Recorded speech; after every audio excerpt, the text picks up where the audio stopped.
জাঁকজমকপূর্ণ আয়োজনে গৃহপরিচারিকার বিয়ে দিলেন মানবিক এক পুলিশ কর্মকর্তা দম্পতি। জাঁকজমকপূর্ণভাবে শুধু বিয়েই দেননি, নতুন দম্পতির জন্য টিভি, ফ্রিজ ও আসবাবপত্র দিয়ে সাজিয়ে দিয়েছেন ঘর। বাবা মা হিসেবে বাবা মার দায়িত্বই তো পালন করছি। হাত কান গলা যা যা দেওয়া লাগে, ছোট করে একটু গহনা দেওয়া হয়েছে। ছেলের যা যা সাজ পোশাক, ওর ঘরের যা যা ফার্নিচার লাগবে এই আর কি ছোটখাটো করে দিয়ে দিছি। ওর বিয়ে হয়ে গেল যে ও আমার কাছ থেকে বিচ্ছিন্ন হয়ে গেল তা না। আমি সারা জীবন ওর সঙ্গে আমার সম্পর্ক থাকবে, আমার পরিবারের সম্পর্ক থাকবে। আমার ছেলে মেয়েরাও ওকে ভাই বোনের মতো করেই জানে। দিনাজপুরের মেয়ে পূর্ণিমা আক্তার সুমির জীবনের শুরুটা ছিল দারিদ্র্য আর চোখের জলে ঘেরা। দিনমজুর বাবার অভাবের সংসারে দুবেলা ভাতের আশায় শৈশবেই পা রেখেছিলেন গৃহ পরিচারিকার কাজে। তবে সেখানে আদর যত্নের বদলে কপালে জুটেছিল অমানবিক শারীরিক ও মানসিক যন্ত্রণা। সেখান থেকে পুলিশি সহায়তায় উদ্ধার হওয়ার পর থেকে গত ১৩ বছর সুমিকে আগলে রেখেছেন পুলিশ পরিদর্শক আনোয়ার কবির সুজনের পরিবার।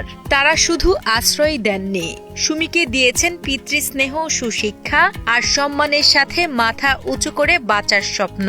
সেই লালিত স্বপ্নই আজ পূর্ণতা পেল এক জাঁকজমকপূর্ণ এই বিয়ের আয়োজনের মাধ্যমে।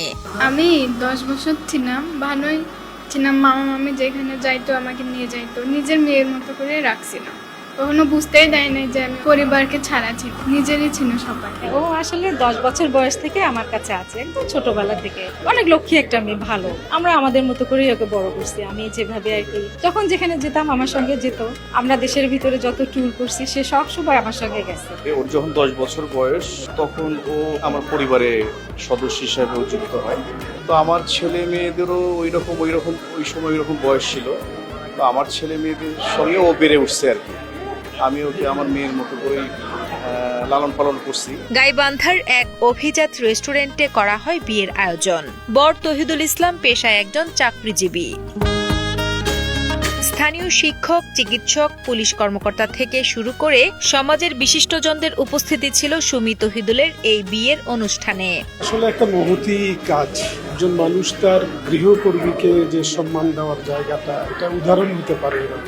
সবাই অনেক খুশি যে এইভাবে একটা মেয়েকে নিয়ে যে তারা এইভাবে বিয়ে দিছে আর কি। অনেকের দেখা যায় যে নিম্ন মধ্যবিত্ত ফ্যামিলির মেয়েদেরও এইভাবে ঘটা করে অনুষ্ঠান হয় না। এটা একটা খুবই একটা ব্যতিক্রমী, একটা চৌধুরীর বিপরীতে অবস্থান নিয়ে সুজন যে প্রোগ্রাম ইয়েটা করছে নিজের মেয়ে পরিচয় দিয়ে, এটা খুবই ভালো।